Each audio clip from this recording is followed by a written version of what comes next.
Bonjour, alors moi je m'appelle Frère Benjamin, prêtre salésien de Don Bosco. Donc ce sont des religieux prêtres et éducateurs qui consacrent leur vie aux jeunes.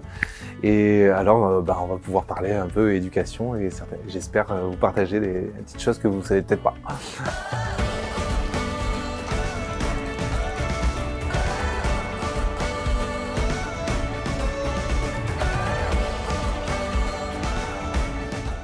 Alors d'abord il a fallu, pour devenir prêtre salésien de Don Bosco, il a d'abord fallu que je découvre le bon Dieu. Parce que ça c'était pas gagné, c'est toute une histoire, mais ça a commencé par ça à l'âge de 9 ans grâce à la Vierge Marie à Medjugorje.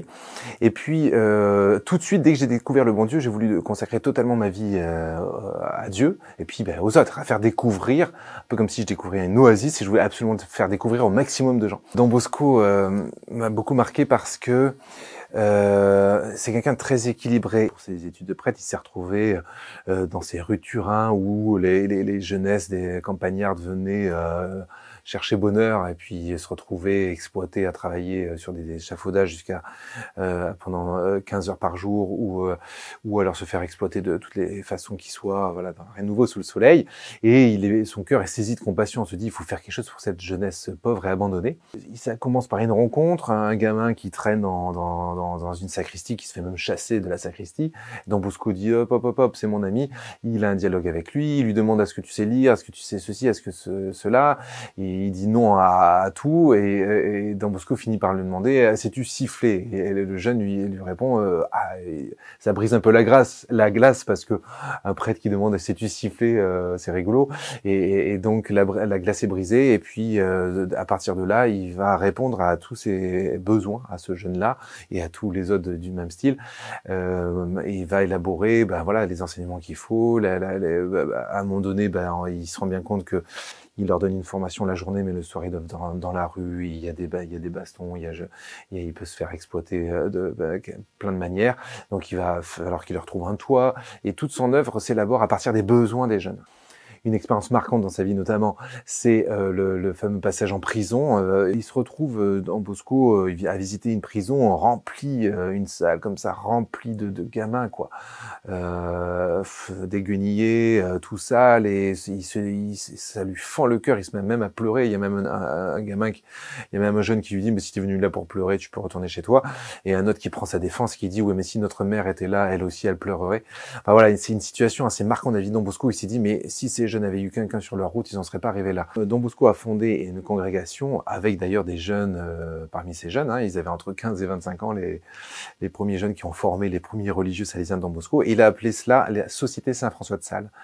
Je pense que l'idée, c'était d'avoir un nom peut-être plus soft que du cœur immaculé, du tabernacle entrouvert ou je sais pas quoi. Et puis c'était surtout son admiration pour Saint François de Sales, réputé comme le docteur de l'amour et réputé pour sa douceur et sa patience. Et Dieu sait qu'il en faut lorsqu'on est au service de la jeunesse.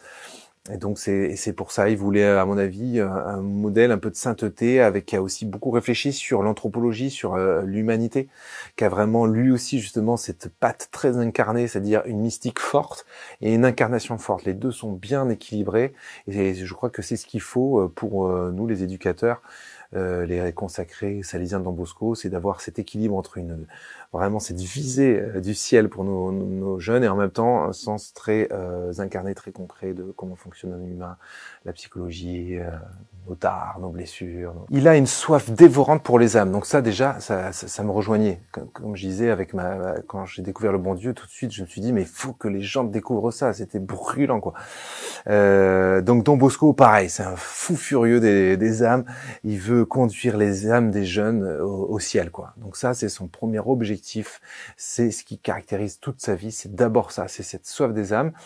Et maintenant, une fois qu'on a dit ça, concrètement, comment ça se traduit? Et moi, ce que j'aime beaucoup chez Don Bosco, c'est justement comment ça se traduit concrètement. Il a un sens du réalisme, un sens de l'incarnation. C'est pas, si vous voulez, ce que je viens de dire, le premier point, la soif des âmes, on peut se dire, oui, c'est très olé olé. Non, il sait vraiment trouver les chemins pour faire vraiment grandir le jeune, l'orienter, pour que le jeune ne devienne pas seulement une bonne personne, très bien, voilà, bien éduqué, avec une instruction, il trouve une orientation professionnelle, très bien, mais il vise vraiment le salut éternel du jeune. Donc il veut aussi lui donner toutes les batteries nécessaires, tous les bagages nécessaires de vie spirituelle, de vie en Christ, de vie sacramentelle. Alors, les différents ingrédients de la pédagogie Don Bosco, bon, il y a un trépied, on pourrait commencer par ça. C'est le fameux trépied raison, affection, religion. C'est facile, c'est 3 mots. Normalement, ça devrait le faire. Regardez, raison, c'est l'idée d'avoir ces mots qualifient notre rapport éducatif, enfin la relation éducative. C'est-à-dire qu'en fait, on doit considérer que le jeune a un cerveau et ça sert à rien de lui parler comme un chien, quoi. C'est aussi le mettre dans la partie qui rentre dans une intelligence des choses, une analyse, dans une responsabilisation des choses. C'est vraiment faire confiance et honorer dignement son intelligence au jeune. Donc toute la dimension de la raison, dimension de l'affection. Ça pourrait être un peu casse-gueule de nos jours, mais j'y tiens à ce point et il faut continuer d'y tenir. C'est vraiment la prise en compte de toute la dimension affective des jeunes. Comment dire, Don Bosco disait, il faut pas seulement aimer les jeunes, il faut qu'ils se sentent aimés. C'est bien beau de dire qu'on aime les jeunes, mais si on le traduit pas d'une manière ou d'une autre, à travers de l'encouragement, à travers des paroles bienveillantes, à travers un regard, à travers des cadeaux, à travers voilà, je sais pas, mais il faut qu'il y ait une culture dans l'éducation de famille et d'affection. Troisièmement, il dit d'ailleurs, avant de passer au troisièmement, il dit sans affection, pas de confiance, et sans confiance, pas d'éducation. C'est tellement vrai, c'est tellement vrai, franchement. Troisième point, la religion. Par exemple, Don Bosco, il construisait la vie avec les jeunes autour des sacrements, donc la messe quotidienne, la confession, etc. La prière à la Vierge Marie. Un amoureux de la Vierge Marie, Saint Jean Bosco. C'est évidemment un peu un gâchis. C'est vrai qu'on peut être déjà un très bon éducateur sans la dimension verticale. On peut transmettre plein de choses, etc. Mais quand on a en plus cette visée surnaturelle, cette visée du ciel, je crois que ça donne un plus considérable. Parce que les jeunes, en plus, on va les porter dans la prière, on va les porter dans nos jeûnes, nos sacrifices. On va faire prier d'autres gens pour, par exemple, telle situation de jeune en souffrance. Vous voyez, tout ça, c'est une plus-value considérable. Voilà, donc ça c'est les 3 mots-clés, raison, affection, religion, ça c'est un peu le triptyque classique de la pédagogie Don Bosco.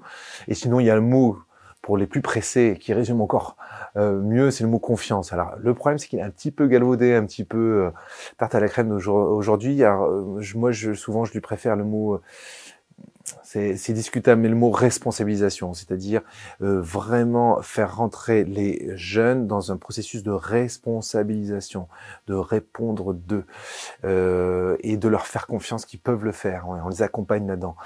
Autrement dit, c'est de ne pas faire développer 10 000 choses pour les jeunes, mais avec. Il y a la petite distinction toute bête. Je ne déploie pas telle activité pour faire plaisir aux jeunes, mais avec eux. Je les mets dans la partie.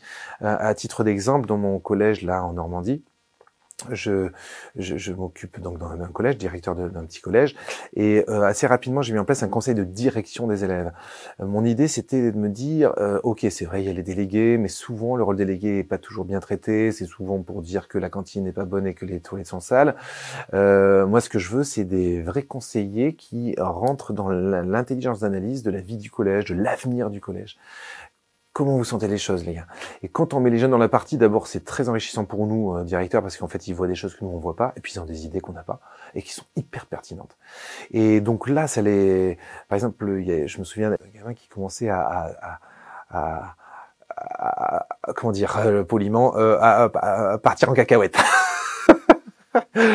C'est-à-dire à avoir des soucis de comportement. Je le convoque dans mon bureau. Et par ailleurs, j'avais remarqué qu'il avait quelques intelligences. Il avait une intelligence dans ses opinions, il avait une certaine maturité. Et je lui dis, bon, là, tu commences à déconner. Bon, je dirais pas. Mais tu commences à filer du mauvais coton. Et je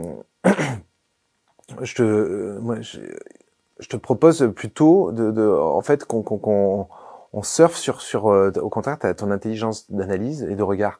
J'en ai besoin pour mon conseil de direction des élèves. Est-ce que tu veux bien en faire partie? Voilà. Et depuis qu'il en fait partie, ben, Barreau, il était très honoré. Et il s'illustre du coup à travers cela, plutôt que sa bêtise. Donc depuis, il ne pose plus de problème. En définitive, le but de la pédagogie Don Bosco, de l'approche salésienne, mais pas que, je dirais moi, de toutes les pédagogies chrétiennes, c'est cette jolie formule qui, Don Bosco dit faire des jeunes des bons chrétiens et d'honnêtes citoyens. Et j'aime bien cette articulation des dieux. Et encore une fois, ça vient équilibrer. Il y a vraiment l'ambition d'en faire des bons chrétiens, autrement dit des saints. Puis d'honnêtes citoyens, c'est-à-dire pas des gens déconnectés, mais des gens qui transforment le monde là où ils sont, quoi.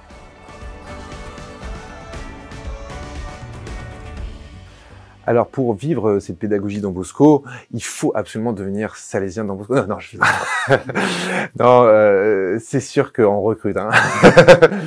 Non, mais c'est vrai, c'est une tellement belle vocation. Je me dis, mais pourquoi il n'y a pas plus de gens qui rentrent chez les salésiens? Parce que c'est vraiment tellement beau. On a les jeunes loin de la foi à portée de main tout le temps là. Enfin, même pas à se gratter le cerveau pour faire je sais pas quel événement, pour essayer d'attirer. Ils sont là. Il y a juste à évangéliser, il y a juste à y être. Mais bien entendu que Don Bosco inspire au dehors des frontières de la congrégation des frères et de la congrégation des sœurs salésiennes de Don Bosco. Et tant mieux. De toute façon, Don Bosco n'a pas écrit grand-chose sur l'éducation. Il a très peu écrit. En fait, Saint François de Sales, Don Bosco, c'est des gens qui ont su puiser le sucre de la parole de Dieu pour l'appliquer au champ éducatif. Voilà. Donc on a tout intérêt à les lire, à s'en inspirer. Ça nous aide pour des pères de famille, des mères de famille, toute relation éducative en fait, même toute relation entre adultes et enfants.